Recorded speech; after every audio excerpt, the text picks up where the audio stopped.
On a cold, rainy night in the Oregon mountains, a truck driver pulled a half-frozen bobcat kitten out of a roadside ditch. The little wild thing had lost its mother, its forest, and almost its last breath. Where's the closest vet I can take No it to? one imagined the only place it would finally feel safe wouldn't be a big hospital or a fancy rescue center, but an old floral armchair beside a 15-year-old housecat who was supposed to be retired. The rain had been falling all afternoon in the mountains, the kind of steady, gray drizzle that makes headlights smear on wet pavement and turns the shoulders of the highway into long, slick ribbons of mud. Earl Jenkins eased his 18-wheeler down the grade outside the little town of Pine Ridge, Oregon, fingers loose but watchful on the wheel. He'd been driving long enough to know that when the windshield wipers had to fight like this, deer and elk had a bad habit of appearing out of nowhere. He turned the radio down to a low murmur. A commercial for pet insurance faded out, replaced by an old country song from his younger days. Earl smiled to himself, then frowned as something thin and sharp cut through the hum of the engine and the hiss of the tires. At first he thought it was some strange note in the music. But there it was again, a high, broken sound from the darkness to his right. He checked his mirrors, signaled, and eased the truck toward the shoulder. The cry came again, weak and ragged, too small to be a coyote, too raw to be a cat from somebody's porch. Earl set the brakes, pulled on his old denim jacket, and stepped down into the cold night. The rain needled his face as he walked along the guardrail, listening. "Easy now," he muttered, more to himself than anyone else. The highway roared with passing cars, their tail lights streaking red in the wet air. Below the guardrail, a shallow drainage ditch drank the runoff, water sliding past in a narrow, muddy stream. The cry came again, and this time he could tell it was coming from somewhere down there. He clicked on his flashlight and pointed the beam into the ditch. For a moment he saw nothing but muddy water and tangled grass. Then something moved. Curled in a soggy clump against a clump of rocks, there was a scrap of fur, the color of autumn leaves soaked in rain. Two ears twitched weakly, triangular and tufted at the tips. When the light hit its face, Earl saw eyes blinking up at him, wide, glassy, and wild. "Aw, buddy," he whispered. "What in the world are you?" The little creature tried to scramble away, but its legs buckled, and it slipped, splashing helplessly in the cold water. Earl didn't think about how much his knees complained when he climbed down. He swung one leg over the guardrail, then the other, boots sinking in the mud as he slid down into the ditch. The rain came harder, drumming on the metal rail above his head.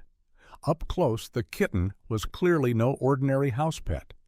Its paws were too large for its body, its whiskers long and bristling, and there was a faint pattern of spots along its sides, blurred by wet fur. Its tail was short and thick, not the long, curling rope of a farm cat. When he reached out a hand, it bared tiny teeth and let out a hoarse hiss that sounded like it hurt. "Okay, Earl soothed. "I'm not here to hurt you. Somebody's got to get you out of this mess." He shrugged out of his jacket and laid it gently over the little body, careful not to press hard. The animal shivered under the fabric, still tense but too exhausted to fight much. When he lifted it, jacket and all, he could feel the bones under the fur, too sharp for comfort. Back in the cab, he turned the heater up and set the bundle on the passenger seat. The little creature lay very still, eyes half closed, breath fast but shallow. Earl picked up his phone and scrolled to the number he'd saved after seeing a flyer at a gas station weeks before. Oregon Wildlife Hotline. He'd never thought he'd use it. Tonight, he was glad he'd taken the time to type it in. The woman who answered sounded calm, even at this hour. He gave his name, the highway mile marker, and a stumbling description of what he'd found. "Tufted ears, short tail, spots," she repeated. "That sounds like a bobcat kitten. How big is it?" "Smaller than my thermos," Earl said, glancing down. "Wet to the skin. I don't think it's got much left in the tank." There was a pause, the clicking of keys on a computer. "We're going to route you to Ranger Mark Dalton," she said. "He's the closest wildlife officer to you, and he works with an animal rescue center in Pine Ridge. Can you stay with the animal until he arrives?" Earl looked at the tiny bundle on his seat, the fabric of his jacket rising and falling with each fragile breath. The thought of just driving away pulled at him for half a second. He was on a schedule, he had a delivery window, and somewhere out there a dispatcher was watching his GPS. But some things were more important than cargo and clocks. "I'll stay," he said quietly. "Just tell him to hurry."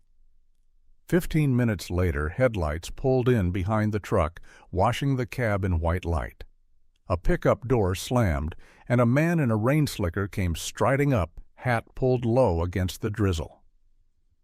He tapped on Earl's window, and Earl rolled it down, letting in a gust of cold, wet air. "You Earl?" the man asked. His voice was steady, unhurried. "That's me. You must be Mark." Ranger Mark climbed up onto the step and peered inside. When he saw the bundled jacket, his expression softened.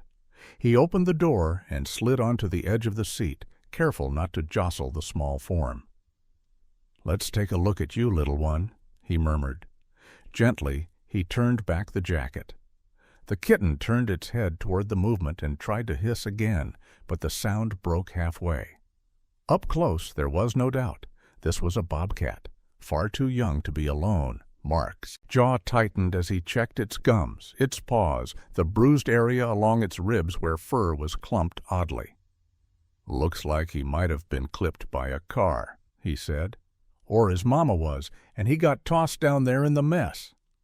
Earl swallowed. He thought of all the times he'd seen a flash of eyes on the shoulder and hoped as he drove past that whatever it was had time to get away. The idea of a mother bobcat lying by the road somewhere in the dark while her baby shivered in a ditch made his chest ache. "Can you save him?" Earl asked. "Be honest with me." Mark wrapped the kitten more snugly, checking the tiny chest with the back of his fingers. "He's cold, dehydrated, and too young to be on his own," he said. "Without his mother, his chances out here are pretty much nothing." Earl's hand tightened on the steering wheel, knuckles pale in the dashboard light. "But," Mark added, "we do have one card to play. There's a woman in Pine Ridge who runs a little wildlife haven out of her property. She's worked with bobcats before. She's not a big veterinary hospital, but she's got more experience and heart than half the clinics down in the valley. If anyone can pull him through, it's her." He lifted the bundle carefully and nodded toward the open road. "Her name's Lisa Monroe. I'll drive him over there now." Earl hesitated only a moment before reaching into his glove box and pulling out a couple of folded bills. "For supplies," he said gruffly. "Formula, blankets, whatever it takes. I don't know how this works with funding or insurance or any of that. Just don't let him slip away if he's got a shot." Mark shook his head with a small smile, but took the money anyway, tucking it into his pocket. "Trust me," he said, "this little guy won't be alone tonight." As the pickup pulled away, tail lights glowing red through the curtain of rain, Earl sat for a long moment in the quiet cab. The seat beside him felt oddly empty without the tiny weight of the jacket and its trembling occupant. He thought about all the things in life that came with safety nets, warranties, health plans, roadside assistance when a car broke down in the middle of nowhere. Then he thought about the little wild heart he'd just handed off, a creature with no policy, no promise, nothing but the kindness of a stranger in the rain. Down the road, Mark drove steadily toward Pine Ridge, glancing every so often at the bundle on the seat beside him. The kitten's breathing was still fast, but warmer now, and every few miles a faint, stubborn hiss would rise from under the jacket as if the tiny body was refusing to give up. "You hang on," Mark said softly. "There's a woman waiting up in a yellow house on the hill, and an old housecat who's not going to know what to make of you. If you're lucky, that strange little place might just be where you find the comfort you've been missing since you landed, in that ditch. The town lights of Pine Ridge appeared through the mist at last, small and scattered against the dark mountain.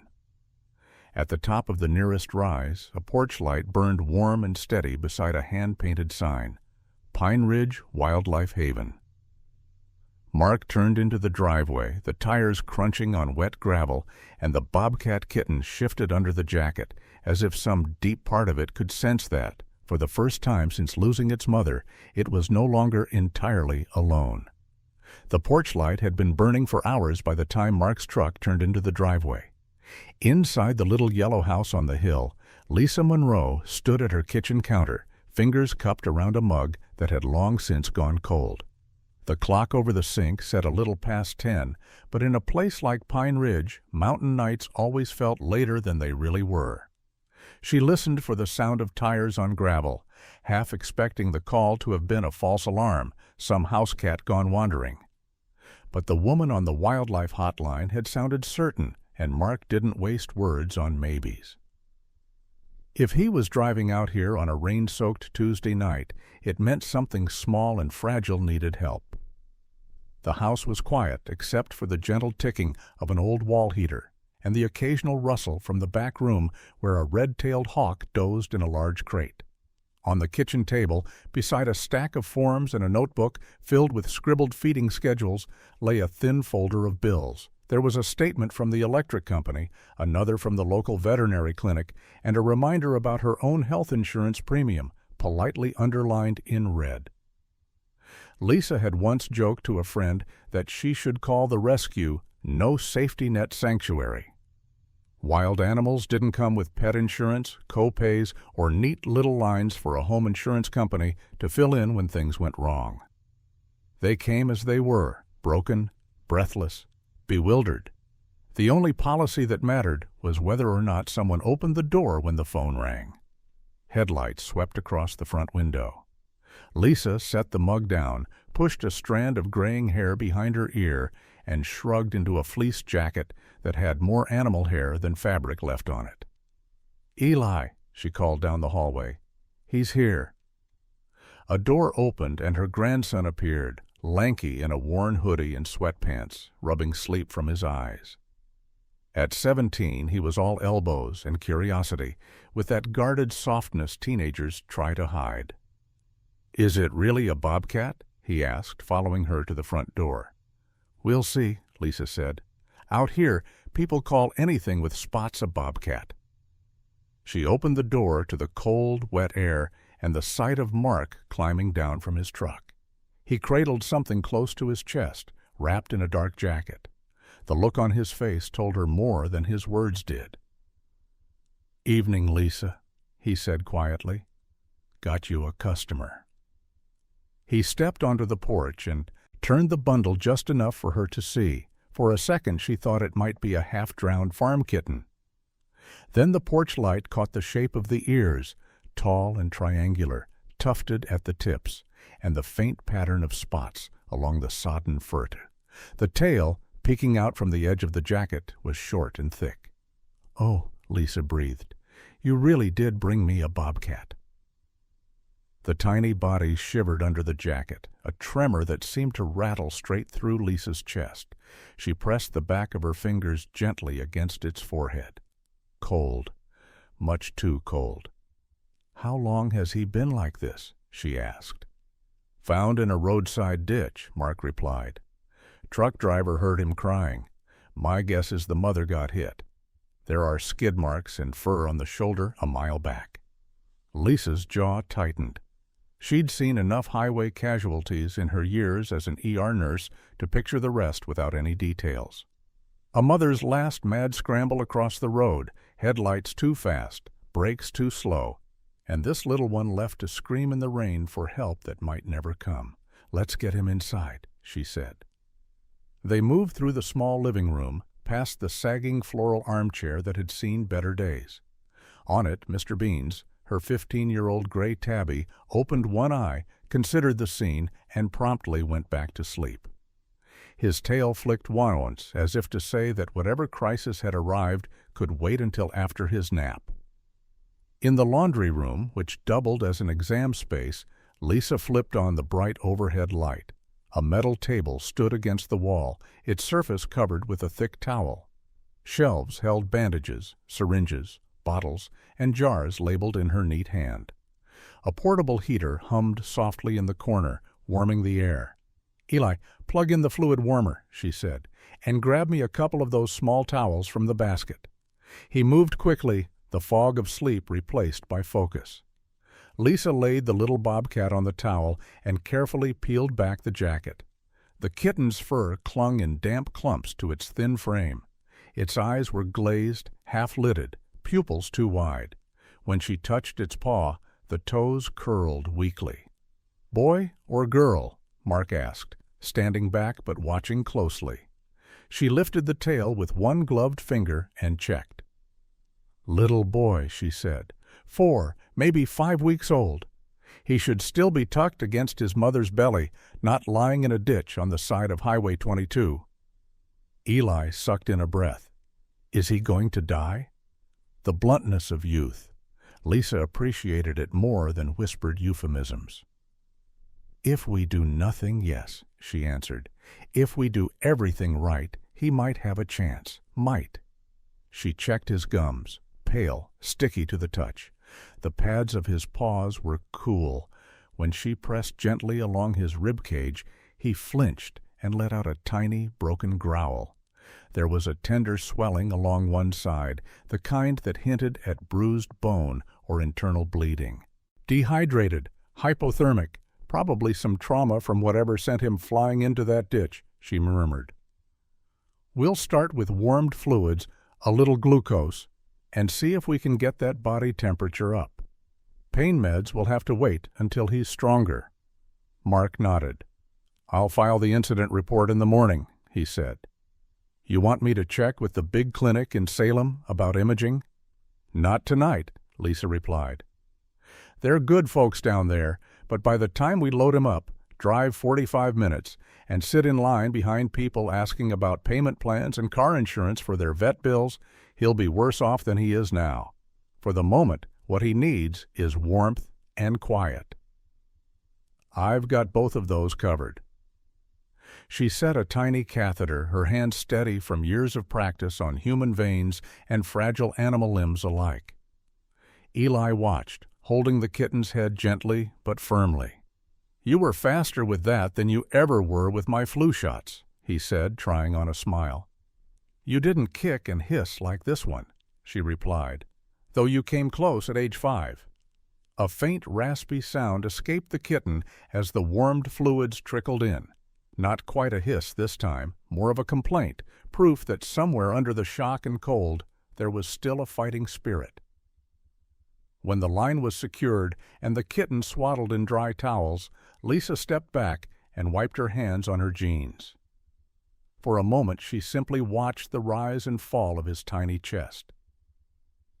"This is the part where I wish I could call in a miracle," she said quietly. "But I'll settle for a consult."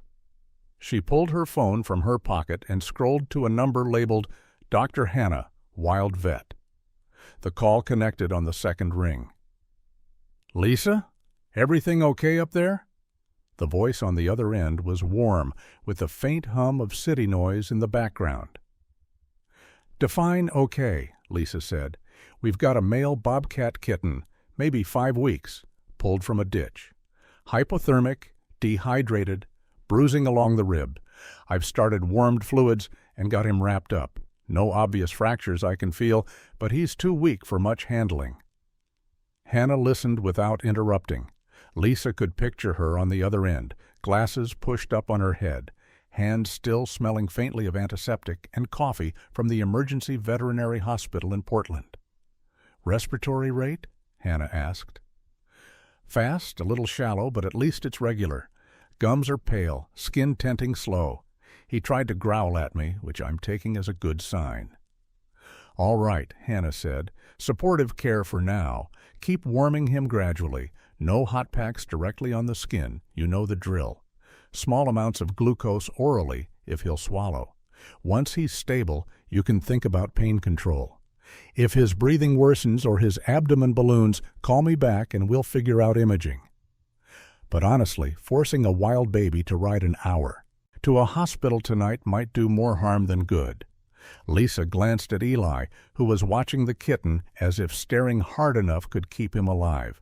Question is, Hannah continued, what's the plan if he makes it through the night? Bottle baby bobcats are tricky. Hand-raising him like a pet might save his life now, but ruin it later if you want him to go back to the wild. I know, Lisa said. I've seen what happens when they imprint on people. They become something in between, not tame, not wild, and miserable in both worlds. There was a pause. On the other end, a monitor beeped faintly. I've been reading some new case studies, Hannah said at last. There's evidence that orphaned wild kittens do better when they have some kind of surrogate body to cling to, something warm, breathing, with fur. Lowers their stress, helps regulate their temperature, even improves survival. Of course, in a perfect world that would be another bobcat mother or an experienced rehab cat. But we rarely get perfect worlds. Lisa's gaze drifted through the open doorway into the living room. There, in the sagging armchair, Mr. Beans had claimed the same corner he always did. His old body rose and fell in slow, steady breaths. "Beans is still with you?" Hannah asked, as if reading her mind. "Still here," Lisa said softly. "Old, a little arthritic, but stubborn as ever.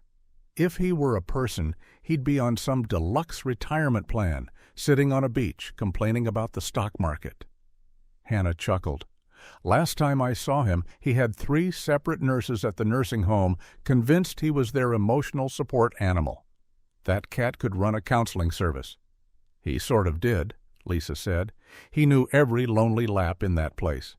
When they closed the home, I brought him up here. I think he misses the company. We both do." There was another small silence, this one filled with possibilities neither woman quite wanted to say aloud. "Lisa," Hannah said slowly, "I'm not telling you what to do. But if you were going to think outside the box for this little guy, that old cat of yours might be part of the answer. Carefully, under supervision. No guarantees, a lot of risks. Sometimes, though, comfort is the one thing we can't provide with syringes and charts." Lisa's thumb traced the edge of the phone. She thought of all the charts she'd filled in over 20 years in the emergency room, all the lives measured in vital signs, lab results, and insurance approvals. Life insurance, health insurance, all the neatly arranged ways people tried to soften the blow of bad luck. Out here, with a shivering bobcat on her table, all she had was experience, a small heater, and an old tomcat whose purr could calm a room. "I'll think about it," she said. "First, let's get him through the next few hours."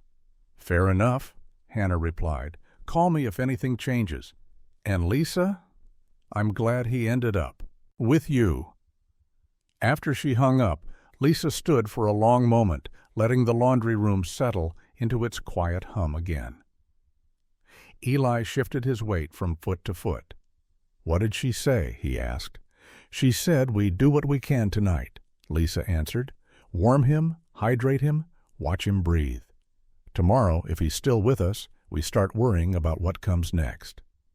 Eli nodded, then looked toward the living room. "Did she mention Mr. Beans?" Lisa's mouth curved in a faint smile. "She did," she admitted, "and so did my own brain, even before that." Together they carried the swaddled bobcat to a cupboard crate in the corner of the living room, close enough to the heater to stay warm, but far enough from the chair to keep everyone safe. As Lisa eased the tiny body onto the soft bedding, the kitten stirred and let out a faint, questioning sound. On the armchair, Mr. Beans opened both eyes this time. He lifted his head, ears angling toward the new voice in the room. For a long, thoughtful second, the old housecat and the wild orphan regarded one another across the space between them. Then Beans stretched, kneaded the cushion under his paws, and let out a low, rumbling purr that filled the quiet room. Lisa felt the hairs on her arms lift. "Easy, old man," she whispered. "We're not there yet." But as she watched the kitten's breathing steady, its small body relaxing just a fraction at the sound of that purr, she knew that sometime soon, maybe sooner than she'd planned, she would have to answer the question forming in the back of her mind.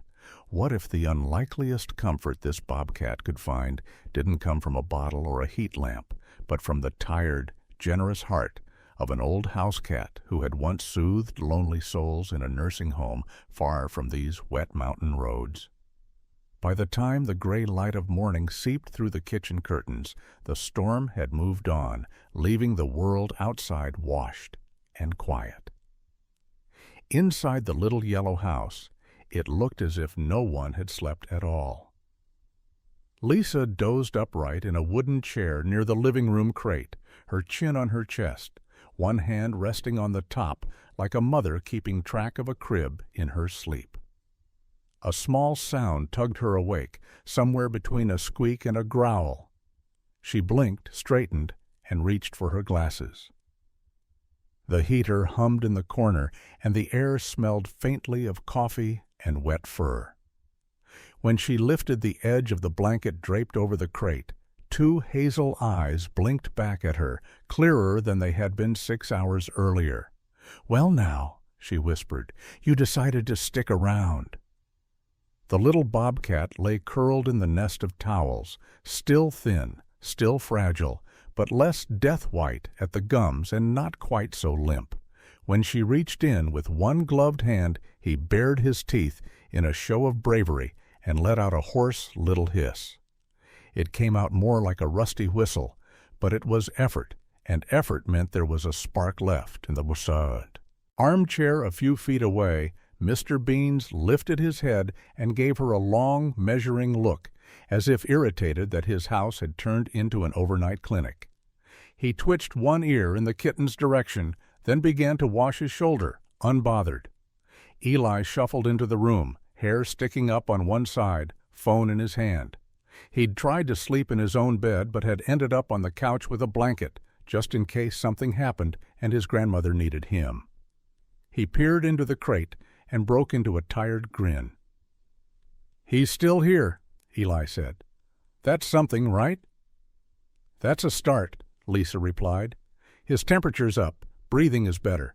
We'll try a little more glucose and see if we can tempt him with a taste of formula later." Eli crouched down, studying the kitten. "He looks like a tiny grumpy lion," he said. "Just wetter." "Careful," Lisa warned, though there was a smile in her voice. "Tiny grumpy lions still have teeth." She worked slowly, offering a drop of warmed sugar water on the tip of a syringe. The kitten licked it, swallowed, then licked again with a little more interest. After a few minutes he was exhausted, head drooping, but there was a pinker flush to his gums, a steadier rhythm in his side. When she was done, Lisa stretched her stiff back and glanced toward the kitchen. Pills waited in a little dish by the sink, her own. One more reminder that she no longer had a hospital schedule or a generous health insurance plan to keep an eye on her numbers. The day she left the ER, she had traded predictable paychecks and a decent life insurance policy for a leaky roof, a modest mortgage, and a house full of animals that couldn't pay a cent. Some mornings that decision felt reckless. Most mornings, especially ones like this, it felt right. Mark knocked once and let himself in, carrying the smell of wet pine with him. He'd gone home for a few hours of sleep, but promised he'd be back to check on the patient. He took off his hat, nodded to Eli, and came to stand beside the crate. "How's our ditch baby?" he asked. "Stubborn," Lisa said, "which is good. He's a little stronger than before." The kitten lifted his head at the sound of Mark's voice, opened his mouth in another rasping protest, then sank back down. Mark chuckled, already complaining about the service. They moved to the kitchen to let the bobcat rest. Eli poured coffee for the grown-ups and orange juice for himself, hands surprisingly steady after so little sleep. "So," Mark said, blowing on his cup. "I filed the report. If he pulls through and we get him strong enough, I can start making calls to see which rehab center has room. Big cats aren't cheap to raise. They eat like linebackers." "Tell me something I don't know," Lisa said. "I've had hawks with appetites that could bankrupt a small town. I still have the credit card bill to prove it." Eli sat on the end of the bench, stirring into his juice. "What if there isn't a place?" he asked. "What if those big centers are full?" "There's usually a way," Mark replied. "Sometimes it just takes time, and favors, and a lot of paperwork." Lisa heard the unspoken worry under both their voices. Time was what this little one didn't have a lot of. Every hour he spent in a crate alone was another hour his small body remembered being cold, hungry, and frightened. Her phone buzzed on the counter. She glanced at the screen. A text from Hannah. "How's the Bobcat? Any change overnight? And have you thought more about our crazy idea?" Lisa typed back an update, then added, "Thinking. Old Man Beans is giving him the side eye from across the room." Hannah's reply came quickly. "If anyone can be a furry hot water bottle with a heartbeat, it's that cat. Just remember, slow, controlled, safe for both. Comfort without turning him into a house pet." Eli had drifted into the living room and was standing near the armchair where Mr. Beans lay. He reached down to stroke the cat's head. "You know, Grandma," he called, "Beans used to help those old folks at the nursing home, right?" Lisa stepped into the doorway and leaned against the frame. Memories flickered, surprisingly fresh. The buzz of fluorescent lights, the soft shuffle of slippers down long hallways, the way Mr. Beans would somehow find the one person sitting alone and climb into their lap. Dementia patients who didn't know their own names remembered how to stroke a cat. Men who had worked hard all their lives and never cried in public would talk to him in low, rumbling voices about the wives they'd buried and the farms they'd lost.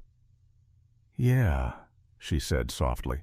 "He did more emotional counseling than half the staff some days.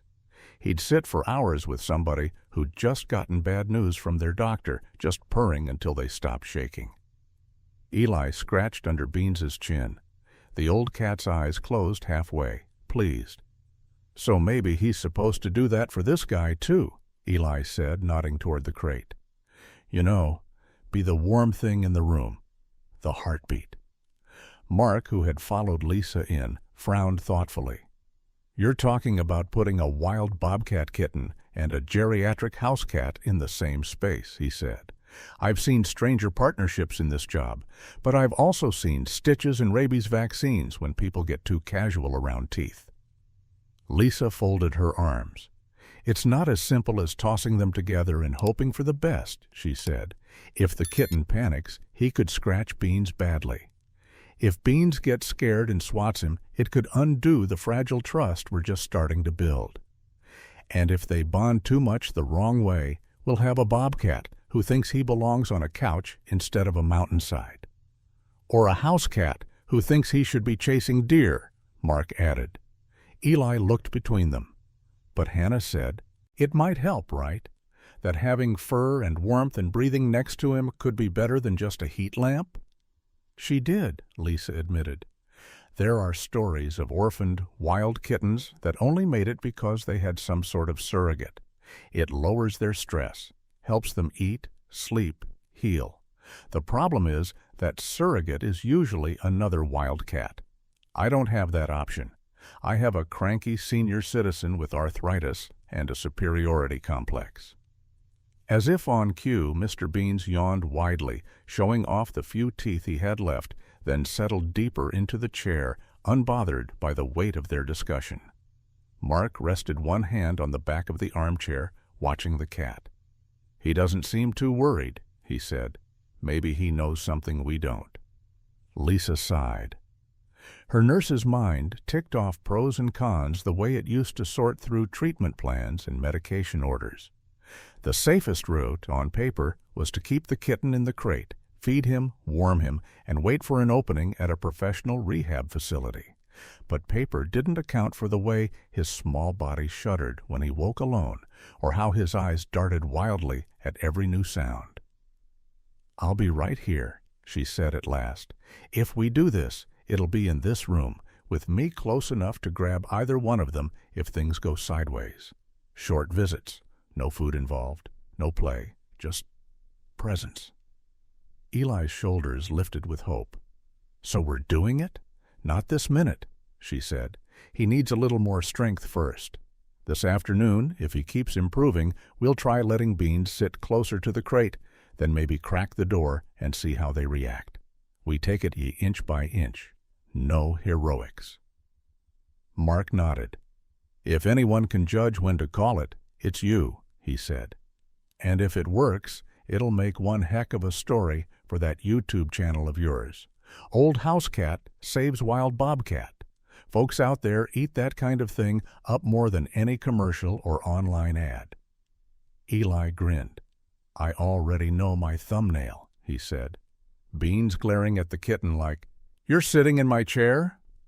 "First we keep the kitten alive," Lisa reminded him. "Then you can worry about thumbnails." She went back to the crate and opened it just enough to slide her hand inside.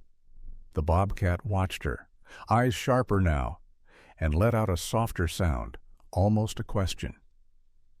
"You know," Eli said from behind her, "we can't just keep calling him the kitten forever. He needs a name."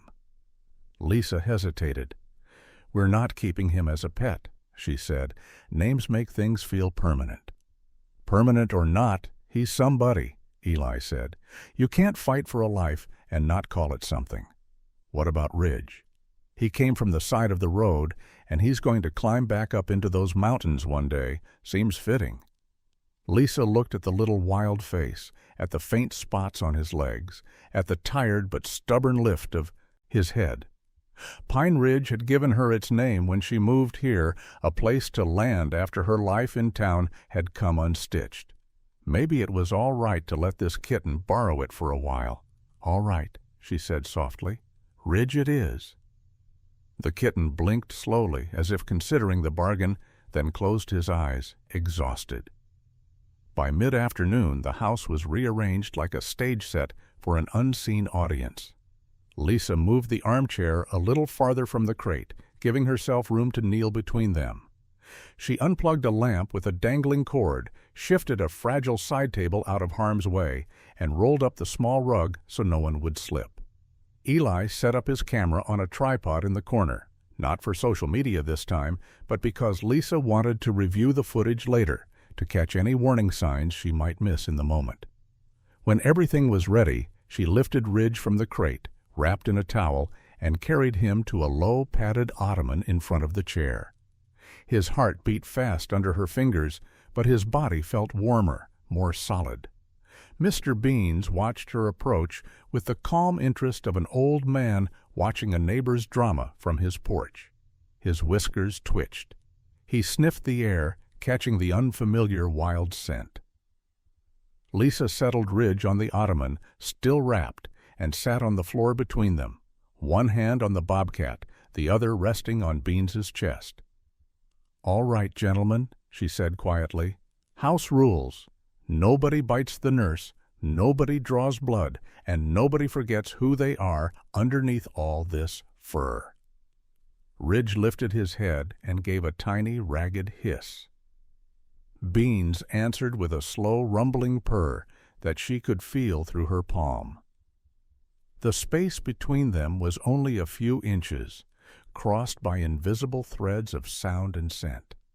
Lisa took a breath, feeling the weight of every choice she'd made since that phone call last night.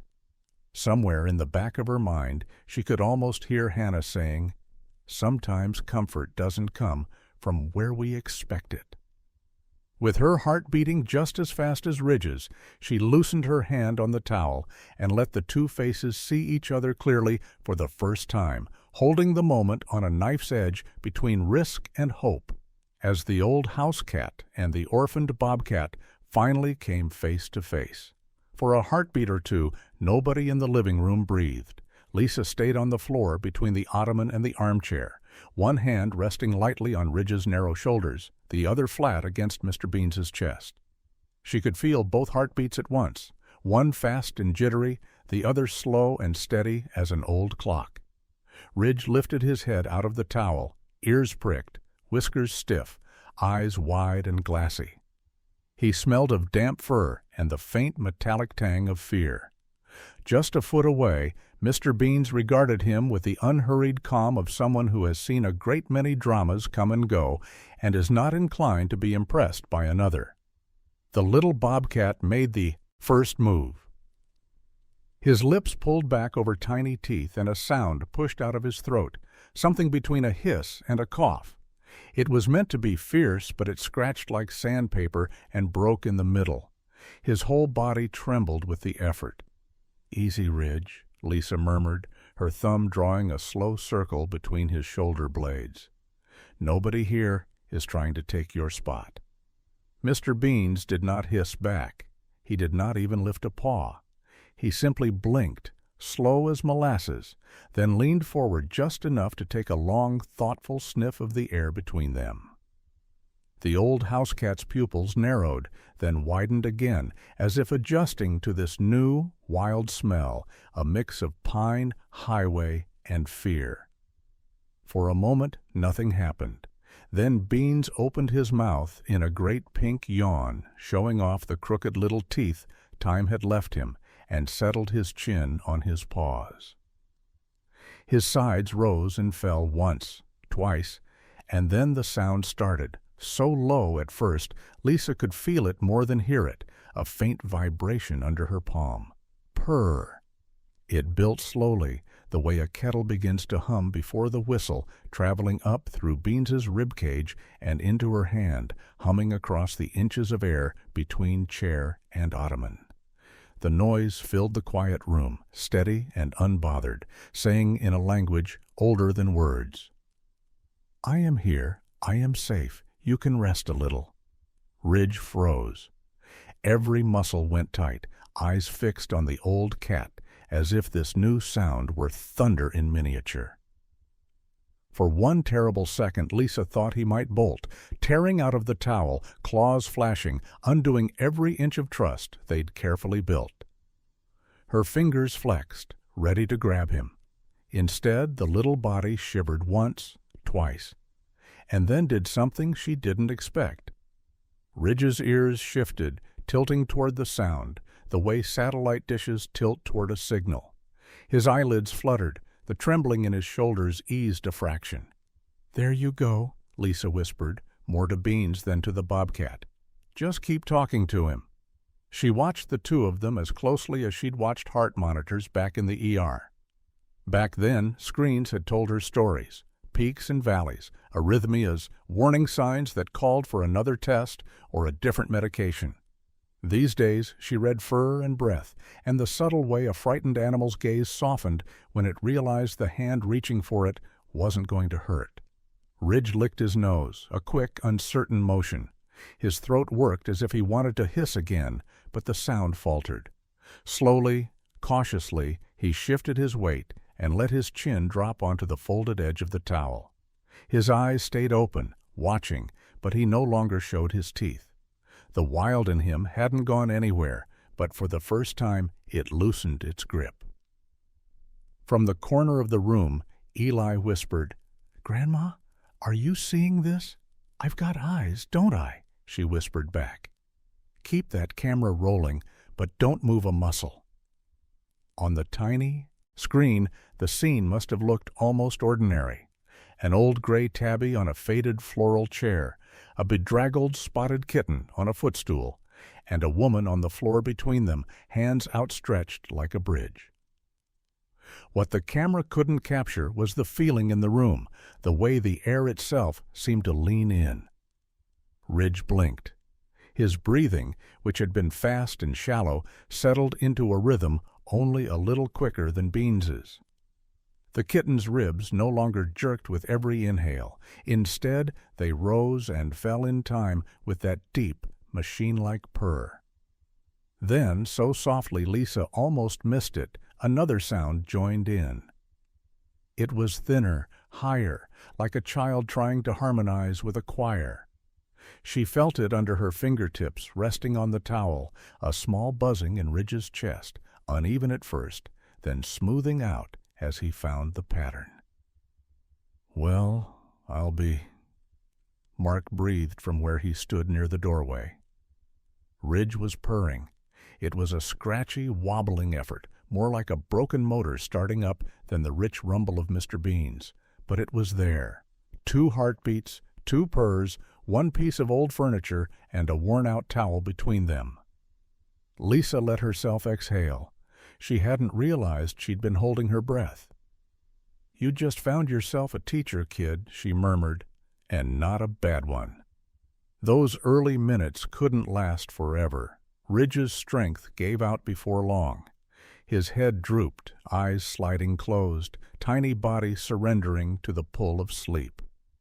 For one alarming moment he sagged sideways, and her mind jumped straight to worst-case scenarios.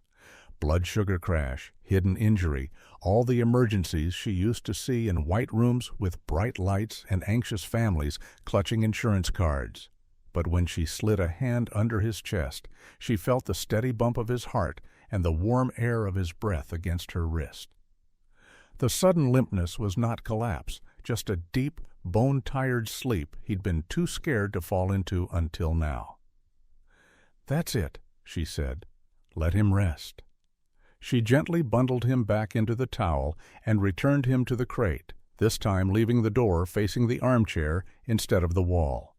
Mr. Beans watched her, still purring, until she settled again in the chair opposite him. "You did good work, old man," she said. "I ought to add you to the payroll." Beans blinked at her in that slow, dignified way, as if to say he'd accept payment only in soft blankets and a steady supply of warm laps. Retirement planning for cats, she thought wryly, was a lot simpler than the brochures that used to arrive in her mailbox wherein she was still working double shifts and worrying about 401ks. Outside, the sky darkened again earlier than it should have. Winter in the mountains liked to remind folks who was in charge. By late afternoon, heavy clouds had rolled back over Pine Ridge and a damp wind rattled the old window frames. Lisa checked the weather report on her phone and frowned. A new band of storms was moving through faster than expected, the kind that could knock out power lines in a heartbeat. "Just what we need," she muttered. "If the lights go off, there goes the heater." Her home insurance paperwork, still on the kitchen table from the night before, fluttered in a draft. It covered wind damage and roof leaks, but there was no line in that neat contract for what to do with a wild kitten and an elderly housecat during a blackout. Some problems couldn't be solved with a phone call and a policy number.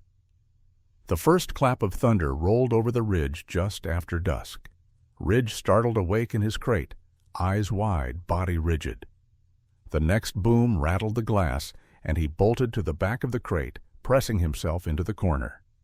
His breathing sped up, a panting that made Lisa's stomach twist. "It's all right," she said, kneeling beside the crate. "It's just noise. It can't get you." Another flash of lightning lit the room in harsh white, followed by a crack that sounded like it had hit the next hill over. The lights flickered once, twice, then died. The heater fell silent. The only glow came from Eli's phone screen and the faint orange rectangle of the wood stove in the kitchen. "Grandma." Eli's voice wobbled at the edges. "What about Ridge?" "We've got the stove for heat," Lisa said calmly, more for his sake than her own. "We'll bring his crate closer, and—" she looked toward the armchair. "We may ask Mr. Beans for one more favor tonight." In the dark, Beans's eyes shone like 2 small moons. He was awake, ears pricked, but not alarmed. Thunder was an old song to him. Lisa moved the crate nearer the chair, close enough that the warmth from the stove and the nearness of the cat would reach the frightened bobcat. Ridge paced inside, turning in frantic circles, claws scratching at the plastic. "Easy, boy," she murmured. "Listen." She reached out and ran her hand gently along Beans's back. The old cat, understanding some cue she couldn't name, began to purr again, louder this time, a steady engine in the quiet power outage house. The sound rolled through the room, soft but certain. Ridge stopped moving. He froze, panting, then took a halting step toward the front of the crate, eyes fixed on the dark shape on the chair. The purr went on and on, a living metronome, measuring out safety in small, dependable beats. For the second time that day, Lisa watched fear loosen its grip on a small, wild body. Slowly, Ridge slid down onto his belly, then his side, the tension draining out of his legs. His breathing eased, matching the rhythm he'd already begun to learn. "See?" she whispered. "The power's not really out. The important kind is still humming along." She settled onto the couch with a blanket. Eli curled at the other end, their faces lit by the soft glow from the stove. Between them and the storm, an old housecat kept watch from his chair, while a bobcat kitten found in the unlikeliest of places the comfort his world had taken from him too soon. For all the talk in the world about health insurance and security and planning ahead, Lisa thought, sometimes it came down to something as simple as this. Two hearts beating in the dark, one teaching the other how to keep going when the thunder rolled. The storm that had knocked out the power moved on by morning, leaving behind a sky scrubbed clean and a yard glittering with leftover raindrops. Inside the yellow house on the hill, life settled into a new kind of routine, one that revolved less around clocks and calendars and more around the rhythm of an old housecat's purr and a young bobcat's breath. It started with naps. Ridge, still thin and wobbly, tired faster than any kitten Lisa had ever seen. Fear had worn his little body down like sandpaper. Now that his world was warmer and quieter, he slept in short bursts, waking with a start at every new sound. Each time, his eyes would dart to the armchair, where Mr. Beans usually lay in his familiar corner, a heap of gray fur draped over faded flowers. "Lesson 1, Lisa told Eli one afternoon as they watched from the doorway. "How to rest when the world has been too loud." She had moved the crate closer to the chair, door open, so Ridge could come and go under her watchful eye. At first he refused, pressing his small body against the back wall as if its plastic could shield him from everything. But curiosity is a stubborn thing, especially in the very young. Little by little, he inched forward, drawn by the gravitational pull of that low, steady purr. Beans, for his part, did not fuss. He would stretch, yawn, knead the cushion beneath his paws, a slow, thoughtful kneading that seemed to press worry right out of the air, and then settle, breathing deep and even. The sound filled the room like a familiar hymn. One day, Ridge made it all the way to the front of the crate and stopped, nose twitching. The scent of an old cat, dust, laundry soap, and 100 sun-warmed afternoons wrapped around him. With an awkward hop, he clambered over the lip of the crate and onto the ottoman. Lisa's hand hovered inches away, ready to intervene if panic flared. It didn't. Instead, Ridge eased himself down and curled his body so that his nose pointed directly at Beans's side. The distance between them was still a hand's width, but the message was clear. This is the warm place. This is where sleep might not be so frightening. Within minutes, his eyes slid closed. His small chest rose and fell in time with the bigger cat's. When thunder rumbled again in the distance, he flinched, then relaxed, as the purr held steady, a living lullaby that no sound machine or fancy health insurance plan could have offered. Eli caught the whole thing on camera. "Comfort School, Lesson 1, he said softly as he checked the footage later at the kitchen table. Powered by Beans, Lisa smiled, despite herself.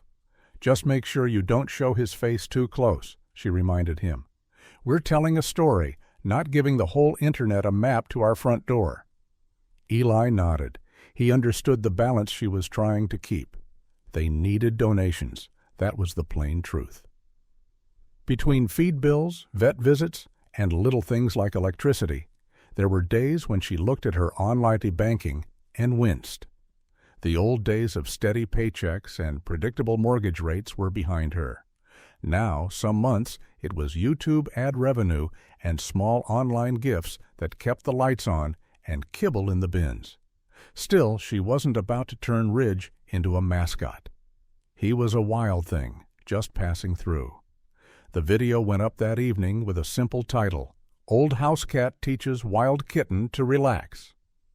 Eli chose a still frame that showed Beans mid-yawn and Ridge curled on the ottoman, his spots barely visible through the fluff. There were no fancy graphics, no dramatic music, just a gentle guitar track and Lisa's calm narration explaining how an elderly housecat's purr helped a frightened bobcat rest after a night in a roadside ditch.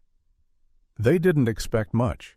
Most of their videos picked up a few hundred views, maybe 1,000 if the thumbnail caught someone's eye between a cooking show and a car insurance commercial. People liked hawks spreading their wings and fawns taking their first wobbly steps. Old cats and trembling wild kittens were a quieter story.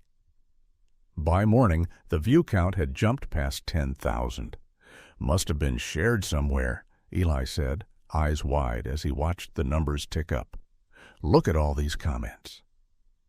There were messages from retirees in Florida, ranchers in Montana, nurses on night shift breaks in big city hospitals. Some wrote about animals they'd loved and lost. Others just typed, "Thank you for doing this," or "It's nice to see something gentle on my screen for a change." One comment read, "My husband and I are sitting here with our coffee and our old tabby, and we're both crying. God bless that house cat and that little wild boy." Another said, "My grandkids showed me this instead of another loud video game ad, and I'm glad they did."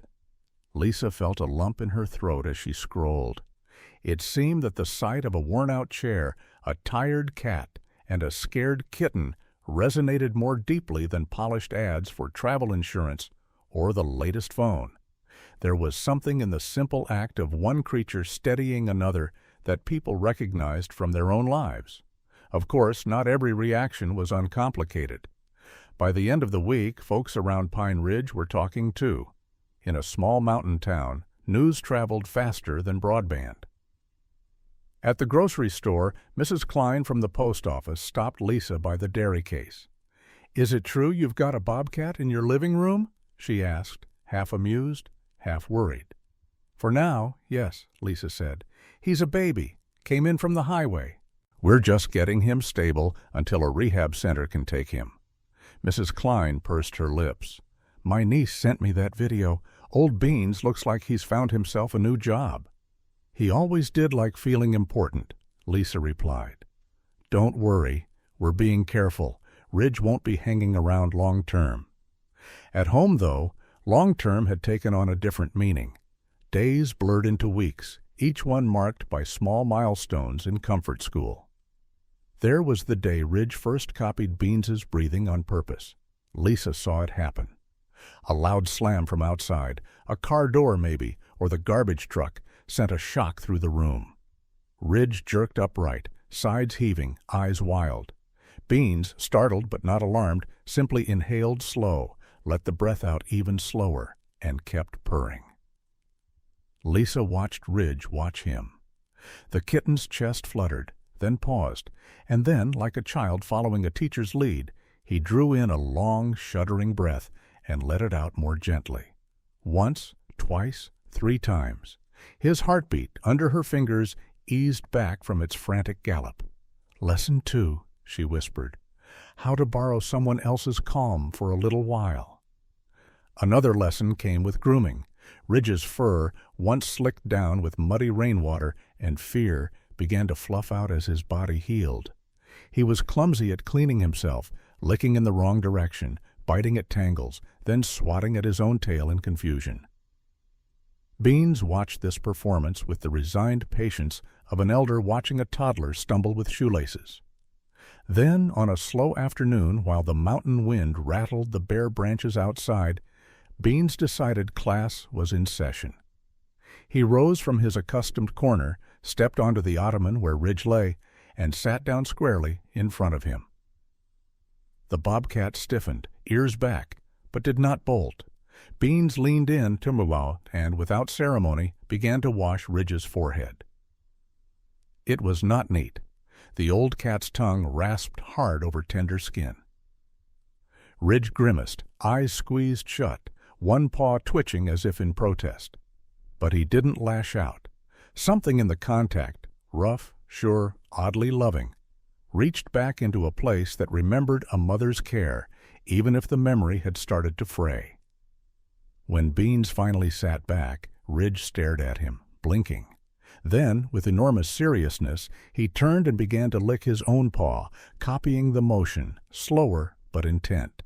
It was messy, but it was a beginning. Lesson 3, Lisa told Eli quietly, watching from the doorway with her coffee. How to take care of yourself, because someone showed you how, first. Eli captured the moment, of course. When he later edited the clips into a small Comfort School series, he kept the tone soft and simple. No wild claims, no flashy arrows, just an old Housecat doing what came naturally, and a little wild heart doing its best to follow along. The more the videos were shared, the more the donations trickled in. Small amounts, mostly $5 or $10 at a time, from people who said things like, "I can't foster an animal myself, but I can help buy a bag of food." Some mentioned that seeing Ridge and Beans together made them think about updating their own life insurance or wills to make sure pets they loved would be cared for if anything happened. "We're not a financial planning channel," Lisa said with a laugh when Eli read one of those comments aloud. "But if watching these two makes folks think a little more kindly and a little more clearly about the future, I'll take it." Not everyone in town found the story heartwarming. One Saturday, as Lisa was sweeping the front porch, Doris from 2 houses down marched up the walk, her little terrier straining at the leash. "I saw that video my granddaughter showed me," Doris said without preamble. "That wild cat of yours, he's getting bigger." "He's not mine," Lisa answered evenly. "He's just staying here until a proper big cat center has room for him. And yes, he's growing. That's what babies do when they're finally getting enough to eat." Doris's terrier barked, high and sharp. "I don't like the thought of a bobcat so close to my yard," she said. "What if he gets out? What if he goes after my Sammy? I don't care how cute people think it is on YouTube. Cute doesn't fix a bite." "I hear you," Lisa said. "And I promise, Ridge is secure. He's supervised every time he's out of that crate.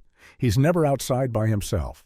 When he's old enough and strong enough, he'll be going somewhere built for wildcats, not for old ladies and terriers." Doris sniffed. "Well, you just make sure he does," she said, "because if something happens, the county's going to have a lot of questions, and I'd rather not be calling animal control about my neighbor." After she left, the porch felt a little colder. Lisa leaned on the broom and watched the terrier trot away, oblivious to the conversation that had just touched his name. She thought of paperwork, permits, and the fine line she walked between compassion and regulation. There was no simple insurance policy to cover misunderstandings and fear. That night, as she scrolled through comments under the newest video, she saw one that made her pause. It was short, anonymous, and carried none of the warmth of the others. "Wild animals belong in the wild. If the county knew what you were doing in that house, they might not be so friendly. Think about that before something goes wrong." She stared at the words for a long moment, then clicked her phone off and looked toward the living room. Ridge was asleep, sprawled on the ottoman, one oversized paw flung over his nose. Mr. Beans was a gray comma curled at his side, their bodies almost touching now, the distance between them measured in whiskers. Comfort School was working. The little bobcat had learned to nap, to breathe, to groom. His eyes no longer had that glassy day-one panic. But as Lisa watched the two shapes in the dim lamplight, she felt a new lesson creeping in at the edges of her mind, one that would be harder to teach and even harder to live with. Someday soon, Whether she was ready or not, Comfort School would have to start preparing its best student for something no old Housecat could show him: how to leave. For now, though, the house was quiet, the stove hummed, and two very different cats dreamed side by side on a faded floral throne. Outside, the mountains loomed dark and indifferent. Inside, in the unlikeliest place, a wild heart kept time with a tired one, unaware that the gentle days of school were numbered. It happened so slowly that at first nobody noticed.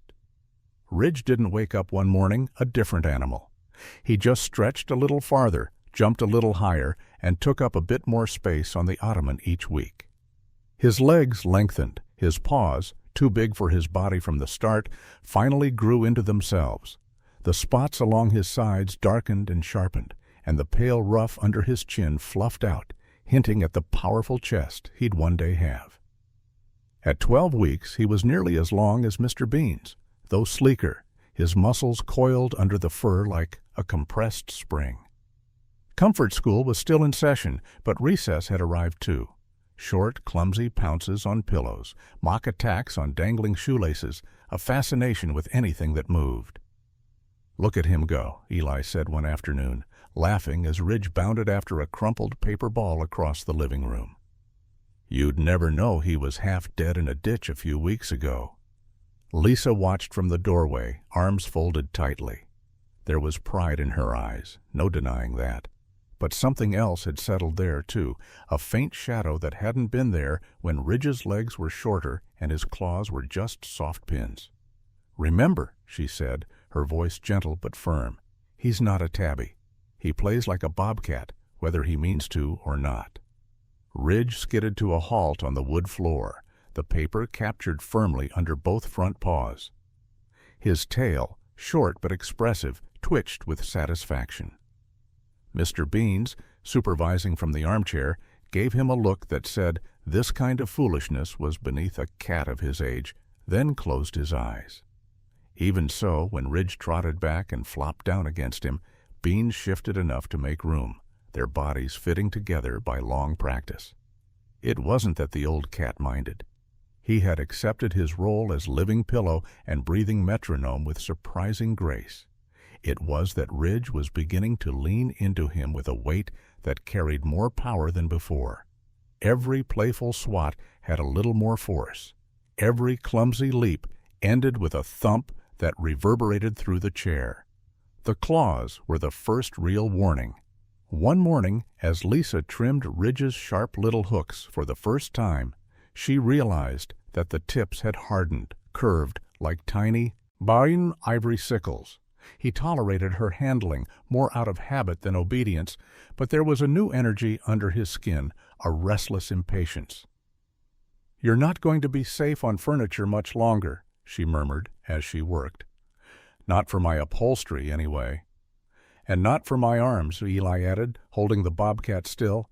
"He got me good last night just trying to climb into my lap. He shouldn't be in your lap to begin with." Lisa's tone was mild, but her eyes met his over the animal's back. "We've talked about that." "I know," it said. "It's just, when he looks at you like that, it's hard to remember he's not just a big house kitten."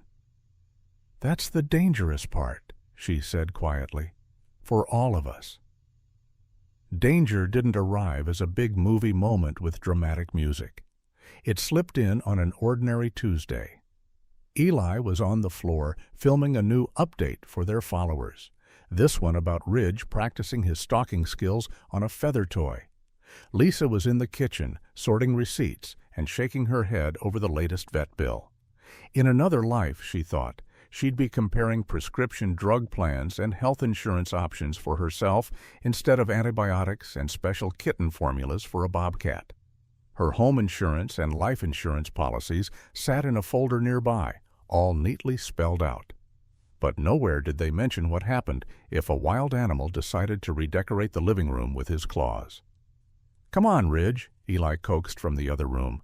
"Show them your new moves. Gentle, remember? Gentle." There was a thump, a startled yelp, and then a sharp intake of breath that made Lisa's heart stop. She rounded the corner to see Ridge frozen, mid-pounce, fur puffed, eyes wide. Eli sat on the floor, camera toppled, one hand clamped around his other forearm. Red leaked through his fingers, bright and sudden. Lisa crossed the room in 3 strides. "Let me see," she said, kneeling. "Hands off." "It's fine," he started, but his voice shook. "It was my fault. I moved too fast when he jumped." "Hands off." Years in the ER gave her tone a weight that cut through argument. Reluctantly, Eli lifted his hand. 4 parallel scratches ran along the inside of his forearm, one deeper than the rest. Blood welled up, already smearing down toward his wrist. "Well," Lisa sighed, "we can say this much. His reflexes are improving." Ridge backed toward the crate, ears flattened, making a low, uncertain sound. He hadn't meant to hurt anyone. Every line of his body said so. But intent didn't change the sting of the wounds or the way Eli's eyes shone, more with shock than pain. "It's okay, buddy," Eli murmured, more to the bobcat than to himself. "I scared you. I moved wrong." Lisa pressed a clean towel firmly to the scratches, checked the depth, and mentally ran through rabies vaccination records. Ridge had been vaccinated on schedule, thank God. And the scratches, while ugly, didn't look like the kind that demanded stitches. "I'll clean it, you'll get a tetanus booster, and you'll live to complain about it," she said. "But we just got our reminder." "That he's wild," Eli said softly. "That he's wild," she echoed.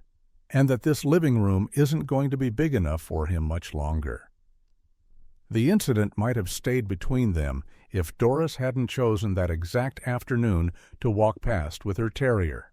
She glanced up just in time to see Eli at the sink, arm under running water, Ridge pacing in his crate, his tail lashing with distress. Later that day, she called. "I saw blood," she said without preamble when Lisa picked up. "On that boy of yours, and that wild cat of yours going back and forth like a tiger. You tell me again this is safe?" Eli had a scare, Lisa admitted. There was no point lying. News traveled too fast. "Ridge swiped him by accident. We're tightening our rules. No more floor play, no more hands near his paws. Just structured contact, and not much of that." "Accident or not," Doris said, "what happens when it's not just a scratch? What happens when he gets big enough to go through a screen door? I've got a grandbaby who visits and a dog that doesn't know the meaning of stay away. This isn't a zoo with fences, it's a street with mailboxes." "I understand," Lisa said quietly. "Believe me, I do. That's why we've been looking for a place for him to go." "Well, I hope you find it soon," Doris replied. "Because if the county hears that thing drew blood, they're going to be asking questions. And I don't want to be the one filing a report, but I will if I have to." When the call ended, the house felt smaller. The walls, once cozy, seemed closer. Even the armchair looked less like a throne and more like a precarious middle ground between two worlds. That evening, as the sun slid down behind the ridge and painted the sky in rust and violet, Lisa sat at the kitchen table with a stack of forms. In another version of her life, she might have been going over mortgage statements or retirement plan brochures with a cup of tea, planning trips she'd take someday. Instead, she was filling in boxes on wildlife transfer applications and reading emails from a man named Sam Delgado at Cascade Big Cat Center.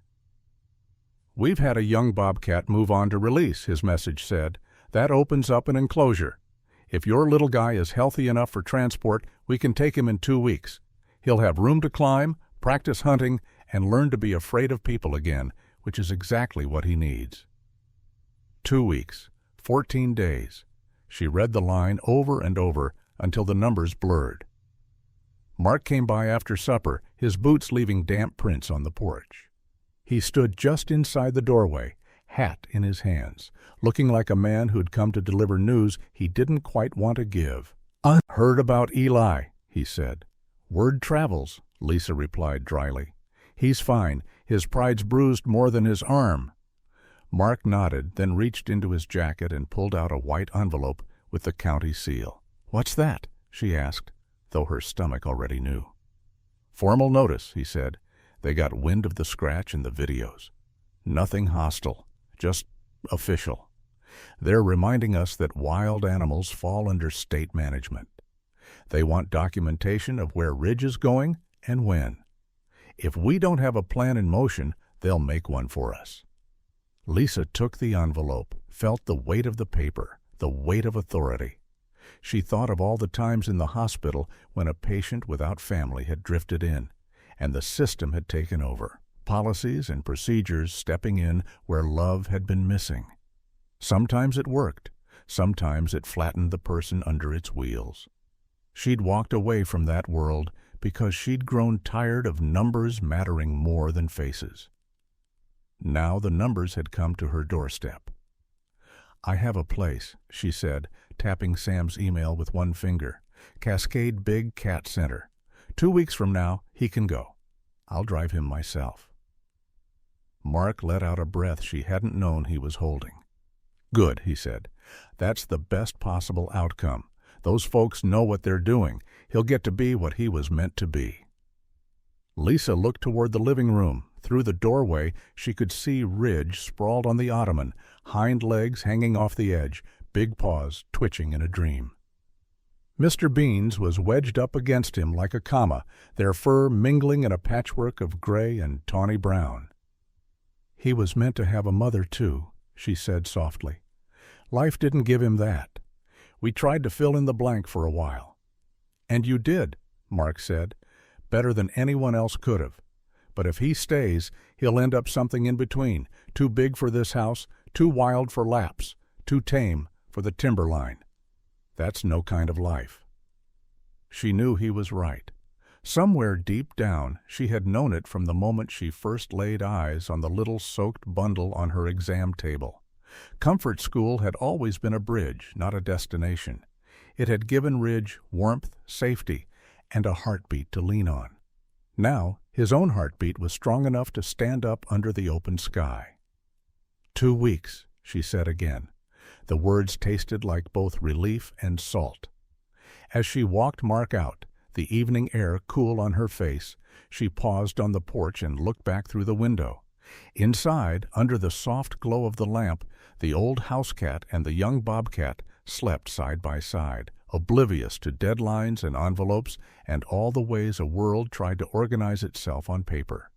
Claws had grown in. So had love.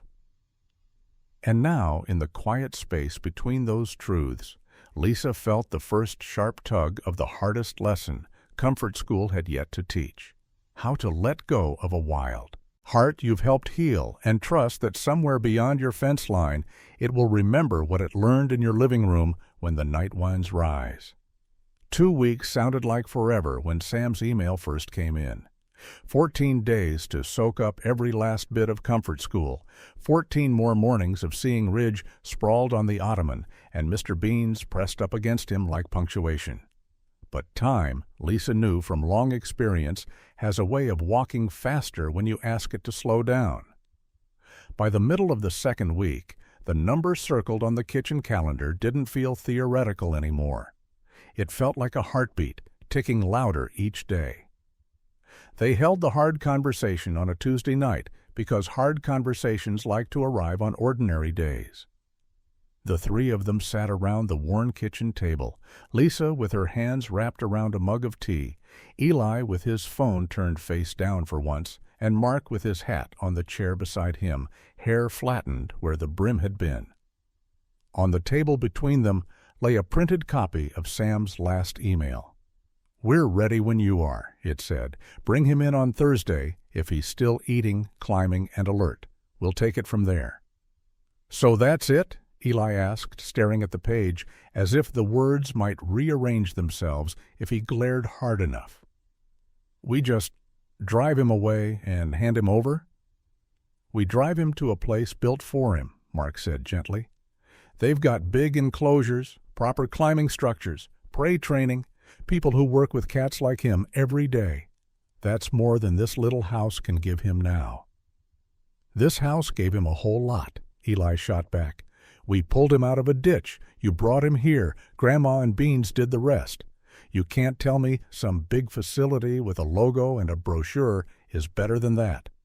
Lisa took a slow breath. "It's not about better," she said. "It's about right. This place was right when he was half frozen and couldn't breathe without shaking.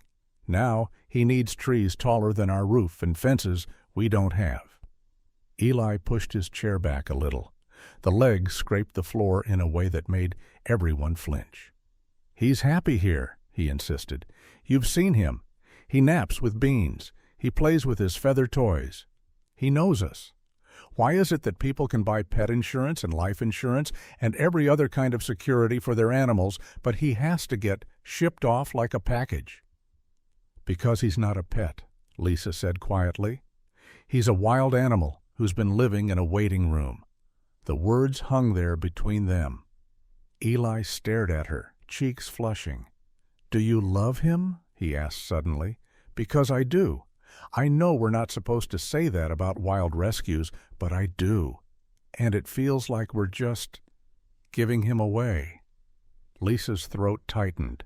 She'd been bracing herself for the question, but hearing it aloud still hurt. "I do love him," she said. "I love him enough to admit I'm not what he needs next. We didn't pull him out of that ditch to keep him on our couch. We saved him to give him a chance to be what he was born to be." He looked at her, eyes bright. "And what if what he wants is to stay?" "Wants change," she said. "Need doesn't. Right now he wants full bowls and soft blankets and Beans snoring in his ear. Someday soon his body will want more, space to run, things to hunt, places to hide that aren't under my end table. If we tie him to our wants now, we cheat him later." Mark cleared his throat softly. "You remember that doe we released last spring?" he said to Eli. "She tried to follow the truck for a while. It just about broke my heart. But 6 months later, one of the trail cameras caught her with a fawn by her side. She couldn't have had that if we'd kept her in a pasture because we liked having her close." Eli swallowed hard. "It just feels like we're breaking something that finally got put back together." "We're not breaking it," Lisa said. "We're finishing our part of it. There's a difference." The kitchen was quiet except for the hum of the refrigerator, the same old appliance that had carried her through years of packing work lunches and now held thawing mice for hawks. Outside, a truck rattled past on the road, reminding them all of another truck on another night, and a cry from a ditch that had started this whole strange chapter. "How long will it take to drive there?" Eli asked at last. "About 3 hours if the roads are clear," Mark said. "We'll go slow. No sense jostling the passenger." "I'm going," Eli said. "You're not taking him away without me."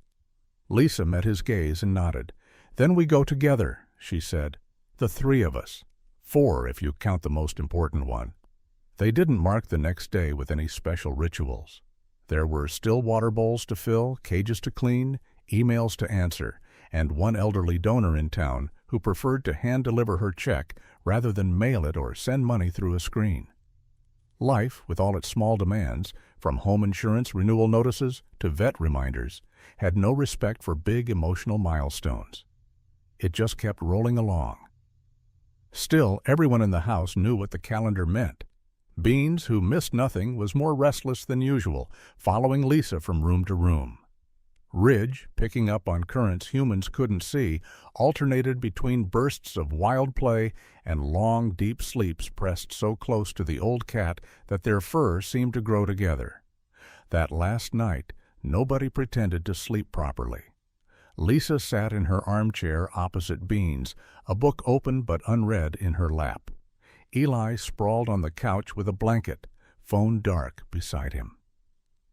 Ridge and Beans took their usual place on the floral throne, but there was an intensity to their arrangement, as if both were aware that something was shifting just beyond their understanding. Ridge wriggled until his head was tucked under Beans's chin, his front paws draped over the old cat's foreleg. Beans endured this indignity without complaint, licking one tufted ear into submission and then resting his own head on Ridge's neck. Their purrs blended, one deep and gravelly, the other higher and still finding its full strength. "Take a picture," Eli whispered hoarsely. "We're going to want to remember this."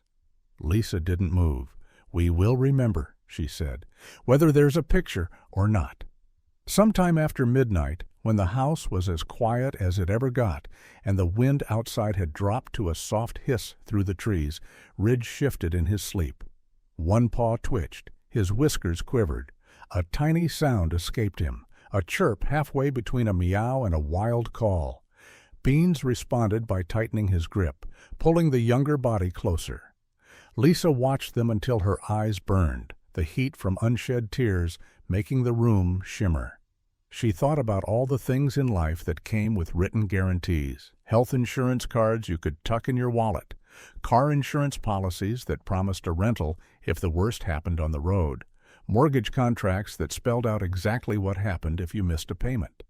Then there were things like this, a wild cat and an old one sharing warmth for a few borrowed weeks, with no guarantee but the one beating under her palm when she reached out to touch them both. Just before dawn, the purrs quieted. Ridge rolled onto his back, paws in the air, utterly defenseless in a way only the very young and very loved can be. Beans stretched, cracked a stiff joint or two, and slid carefully off the chair. He landed on the rug with more grace than his years should have allowed and padded over to where Lisa sat. He put his paws on her knee, a rare, direct request. She scooped him up, holding him against her chest, the way she had held so many frightened patients' hands over the years. His purr was softer now, private, just for her. "I know," she whispered into his fur. "I don't want to let him go either. But you did your part. You gave him something no clinic and no policy could." By the time the sun edged over the ridge, painting the tops of the pines with pale gold, the house was in motion. The travel crate was lined with clean towels and one of Beans's favorite old blankets. Lisa had packed a small cooler with Ridge's usual food, though Sam had assured her they had plenty. Old habits from the ER, being overprepared for the road, died hard. Ridge did not go into the crate willingly. When Lisa lifted him, he dug his claws gently into her shoulder, confusion written in every line of his body. He didn't understand why this morning felt different from other mornings when he'd been carried from crate to chair and back again. He only knew that the scent of the crate was stronger, the air outside cooler, the urgency in the humans' movements sharper. "Easy," she said, voice thick. "We're not sending you into another ditch, I promise." Once inside, he turned and pressed his nose hard against the gate, eyes seeking the familiar. Mr. Beans came to him without being called. He walked up to the crate, as close as Lisa would allow, and sat down squarely in front of it. For a long moment, the two cats simply looked at one another through the metal, green eyes on gold. Then Beans did something he had never done before. He opened his mouth and let out a single, drawn-out meow, a deep, crackling sound, older and rougher than any noise Eli had ever caught on camera. It hung in the air, a farewell and a blessing all at once. Ridge answered with a sound Lisa had only ever heard once, faintly, in the dark of the stormy night weeks ago, a bobcat trill, high and wild, trembling at the edges. It wasn't loud, but it carried, threading through the kitchen and out onto the porch, into the cool morning like smoke. Eli covered his mouth with his hand. Mark, standing by the door with the crate handle in his grip, swallowed hard. "Well," he said softly, "if I ever doubted they understood each other, I don't now." They carried the crate to the truck, Beans watching from the porch. He did not cry out again. He sat with his tail wrapped neatly around his paws, the very picture of old cat dignity. but his ears were tipped forward, tracking every movement. Lisa buckled herself into the passenger seat beside the crate. Eli climbed into the back with the cooler and a bundle of blankets, as if he could shield Ridge from every bump in the road just by being close. Mark started the engine and glanced at Lisa. "Ready?" he asked. "No," she said truthfully. "Drive anyway." As the truck eased down the driveway, gravel crunching under the tires, Ridge pressed his nose to the crate door, whiskers quivering. Through the rear window, Lisa could see the small yellow house, the sagging porch, and the gray cat sitting like a guardian statue just outside the door. For one long, stretching moment, it seemed like Ridge might cry out again, or reach for the wire with his paws. Instead, he watched until the house shrank to a smudge and the figure of Mr. Beans became just a gray dot against the pale boards. Then he turned away from the receding view and curled into the blanket that smelled like home, tucking his face into the fabric. Lisa rested her hand on top of the crate, feeling the faint thrum of his purr begin. Not the deep comfort of sleep, but a small, determined vibration, like an engine turning over one more time. In the mirror, the porch was empty now. Beans had gone back inside to his chair and his quiet house, having done the hardest job love ever asks, staying behind while someone you've helped heal goes on ahead without you.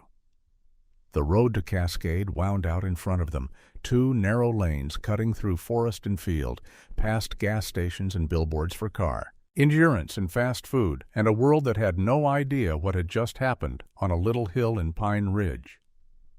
In the cab of the truck, 3 humans rode in silence, each with their own ache. And one small bobcat rode with them, carrying in his bones the lessons of a house that had been, for a short, miraculous time, the unlikeliest place a wild heart could learn how to rest. Cascade Big Cat Center sat in a wide, high valley where the mountains stepped back just far enough to let the sky spread out.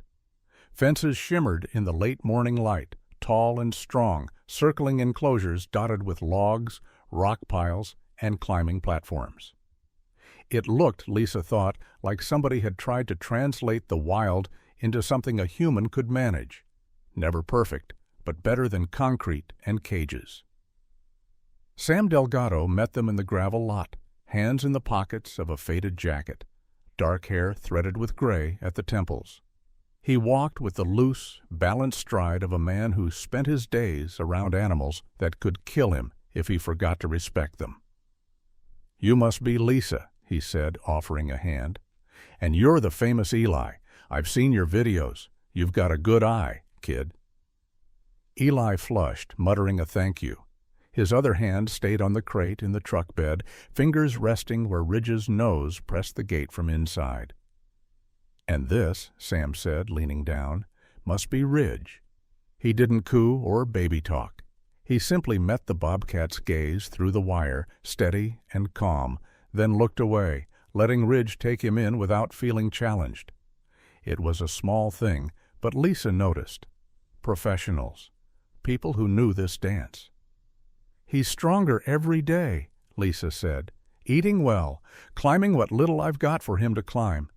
And he's bonded. To us. And to an old cat who thinks he's his nurse." Sam's mouth quirked. "I saw the Housecat," he said. "That's one for the books. You gave him exactly what he needed at exactly the right time. Now our job is to give him what he needs next." They carried the crate past a double gate and into an enclosure bigger than Lisa's whole property.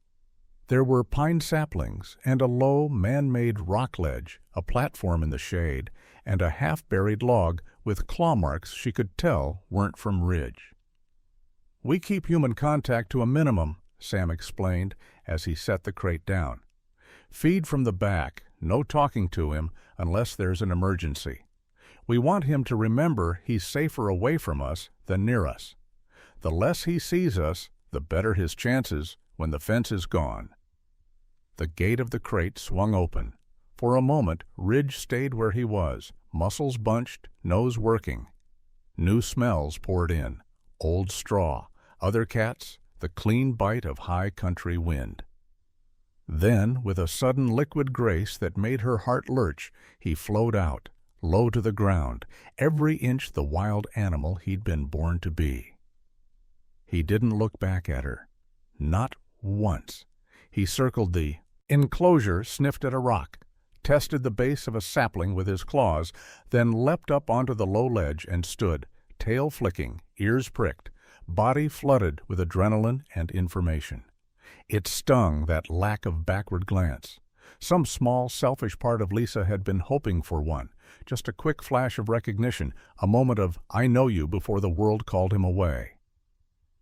But Sam must have read the flicker on her face, because he nodded toward the cat on the ledge. "Good sign," he said softly. "The ones that cling to the gate, those are the ones I worry about. A bobcat who's more interested in the horizon than in the people who fed him is a bobcat with a future." They stayed for an hour, pressed against the outer fence, watching as Ridge tested every inch of his new quarters. He tried to climb the wire once, learned quickly that it wouldn't give him what he wanted, and moved on. He stalked a fluttering leaf with ridiculous seriousness. He rolled once in a patch of sun, just like he used to, on the floral armchair, then hopped back to his feet, embarrassed by his own lapse into kittenhood. When it was time to go, Lisa stepped back first. Eli lingered, camera in hand, then lowered it without hitting record. "Goodbye, Ridge," he called quietly. "You better send us a postcard." Ridge's ears twitched. He stared, not at them, but just beyond, toward the stand of dark trees that marked the far fence line.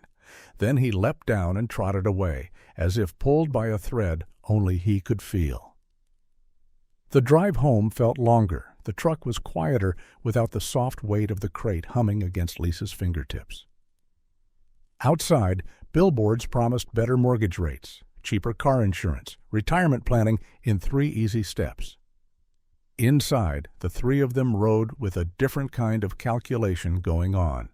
How to measure the worth of what they'd just done when there was no line in any policy for value of letting go. Back on the hill in Pine Ridge, Mr. Beans met them at the door. He sniffed the air around their ankles, eyes questioning, then padded to the living room and jumped into his chair, looking past them to where the ottoman stood empty. "He's not here," Eli said softly, dropping to one knee beside the chair. "We took him where the trees are taller, old man, where the wind doesn't have walls to bounce off." Beans kneaded the cushion once, twice, then settled. His purr came slowly, halting like an engine turning over in cold weather. The chair felt too big without a spotted body pressed against his side. Days turned into weeks. The house found a new balance. There were still hawks to tend and opossums to bottle feed, calls from rangers about injured deer, emails from donations trickling in after someone new discovered the Comfort School videos. One supporter wrote to say that watching Ridge and Beans together had made her sit down and finally update her own health insurance and life insurance. Paperwork. "So my animals will be safe if I end up in a ditch someday." Lisa smiled at that, grateful that a small story in her living room could nudge someone toward taking care of their own flock. Beans slept more. The jump up to the armchair took 2 tries on some mornings. His hips were stiff, and Lisa adjusted his pain meds with the same care she'd once given to human charts. He seemed, in his own feline way, a little lonelier. Then, as if the universe had been watching and taking notes, the phone rang one raw March afternoon. It was Mark. "Got another one for you," he said. "Different shape this time. Couple of gray squirrel kits, eyes barely open. Tree down in that ice storm last night. Nest didn't survive. Think you've got room?" "I always say I don't," Lisa replied. "And somehow I always do." The squirrel babies came in a shoebox, shivering and squeaking, their tails just wisps of promise. Lisa warmed them, fed them, tucked them into a small nest of cloth in the same corner where Ridge's crate had once stood. Their cries were high and relentless, little needles in the quiet. Beans watched from his chair, ears tilted, eyes bright in his grizzled face. "You've done this before," Lisa told him, scratching his chin. "Different species, same job, no pressure." It didn't happen overnight. Nothing worth much ever did. But within a week, one of the squirrel kits had figured out that the warmest place in the room was wherever Beans happened to be. He scrambled awkwardly up the arm of the chair, claws snagging the fabric, and collapsed in a heap against the old cat's side. Beans looked down at the tiny gray form, sighed a long-suffering sigh, and shifted just enough to brace him. The purr that started up was softer than it had been in his prime, but it was there, a familiar hum, like a favorite song played on an old radio. "Back in business," Eli murmured, lifting his camera once more. "Comfort School, Semester 2. A year after Ridge left, on a late winter morning when snow lay in crusted patches in the shady spots and the sky felt like glass, an email arrived from Sam. "Thought you'd want to see this," the note said. "Taken on our Upper Ridge Trail cam yesterday." There was a video attachment. Lisa opened it at the kitchen table, Eli leaning over her shoulder, Beans snoring on the chair in the next room. The footage was grainy, the colors washed to blues and grays by the cold. A bobcat stepped into frame, bigger now, shoulders thick, fur plush against the wind. He moved with easy confidence, tail a short, expressive baton behind him. His markings were familiar, the pattern of spots across his flank, the pale patch under his chin, the way one ear had a tiny notch at the edge from some long-heeled scrape. Ridge. He walked along the narrow trail, paused near a snow-covered rock, and did something that made Lisa's breath catch. He circled once, then lay down, tucking his paws neatly under his chest, just as he had on the ottoman so many evenings. His sides rose and fell slowly. For a moment it looked like any still image of a predator at rest. Then his mouth opened slightly, and a faint plume of vapor puffed in rhythm with his chest. Not the jagged bursts of panting, but a steady beat. The camera's microphone, cheap and overworked, picked up more wind than sound, but if you leaned close and knew what you were listening for, there was something else under it. A low, regular vibration. Not loud, not showy, but real. "He's purring," Eli whispered. "Out there, with nobody around. He's purring in the snow." Lisa felt a laugh and a sob collide in her chest. "Looks like he took Comfort School with him," she said. "Good. Nights get long up there. It'll help." The bobcat in the video lifted his head, eyes scanning the trees, every inch the wild animal he was meant to be. Then he rose, shook the snow from his fur, and walked out of frame, vanishing into the timber as easily as smoke. In the living room, Beans stirred. As if some invisible thread had tugged at him from the mountains, he shifted in his sleep and let out a soft purr of his own, the sound rolling through the quiet house. The squirrel kits, now half-grown and restless, twitched in their nest on the chair beside him, comforted by a song they didn't know they'd learned to depend on. Lisa stood in the doorway and watched them, one eye on the frozen image of Ridge on her screen, the other on the aging cat who had somehow bridged the distance between living room and wilderness without ever leaving his chair.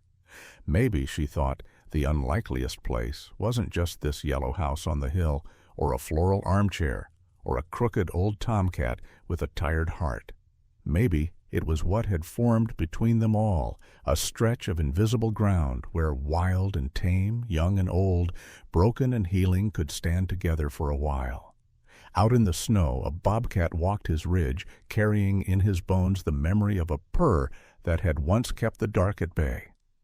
Back in Pine Ridge, an old housecat raised yet another orphan on nothing more than warmth and patience.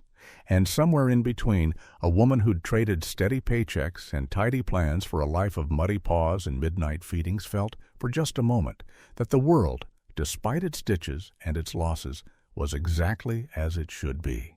Thank you for joining us on this journey. Before you scroll away, tell me this. Do you believe a bond like theirs could really exist? If this story touched your heart, drop a 1 in the comments so I know you're still with me. And don't forget to subscribe, because the next story might just remind you that sometimes the wild loves us back in ways we'll never forget.